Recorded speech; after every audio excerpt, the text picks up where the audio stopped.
ඉතාමත් ආදරේ ලිංගතු ඔබේ හදවතට නිවසරේන මේ මොහොතේදී මගේ රත්තරන් අම්මේ තාත්තේ දුවේ පුතේ ශුද්ධෝතම ෆ්‍රැන්සිස් පාප්තුමා නිරන්තරයෙන්ම අපිට කියපු දෙයක් තියෙනවා.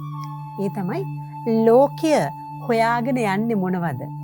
ලෝකය හොයාගෙන යන්නේ මිල මුදල්. ලෝකය හොයාගෙන යන්නේ ප්‍රසිද්ධිය. ලෝකය හොයාගෙන යන්නේ බලය. මෙන්න මේ දේවල් පස්සේ තමයි ලෝකය හඹාගෙන යන්නේ. අන්න ඒ දේවල් අත්පත් කරගන්නට මොන තරම් අප කැප වෙනවද, මහන්සි වෙනවද, උදයක් රැක් දවාලක් නැතුව මොන තරම් දවල් හීන රෑ හීන දකින්නවද ඒ තත්ත්වයට පත් වෙන්නට. ඉතින් මගේ රත්තරන් අම්මේ තාත්තේ දුවේ පුතේ පාප වහන්සේ මතක් කරනවා එහෙමනම් ඒ දේවල් වෙනුවට ඔබට පුළුවන් ද බහැපත්කම හොයාගෙන යන්නට. ඔබට පුළුවන් ද අසරණයින් සොයාගෙන යන්නට. ඔබට පුළුවන් ද සාමය ඇති කරන පුද්ගලෙක් බවට පත් වෙන්නට.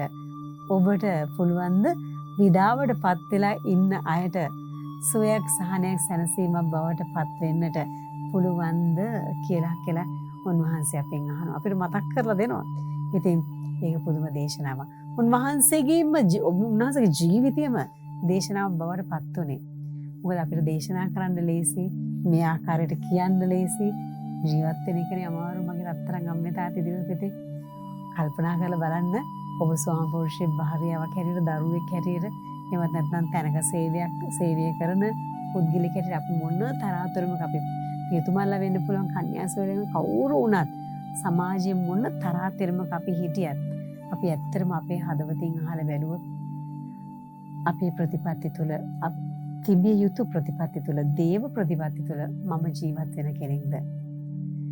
මට වැරදිච්ච තැන් තියෙනවද? මට හදාගත යුතු තැන් තියෙනවද? අන්න ඒ වගේ තැන්වලින් මට හැරෙන්නට ඕනි. යූ ටර්න් එකක් ගන්නට ඕනි. එතන ඉඳලා හරියන්නේ නැහැ කියලා උන්වහන්සේ පුන අපිට කියන අන්න ඒ පණිවිඩය අල්ලගමු. අපේ ජීවිතේම දේශනාවක් බවට පත් කරගමු. ඒ සඳහා ස්වාමීන් වහන්සේ ඔබ සමගමයි. ආමේන්.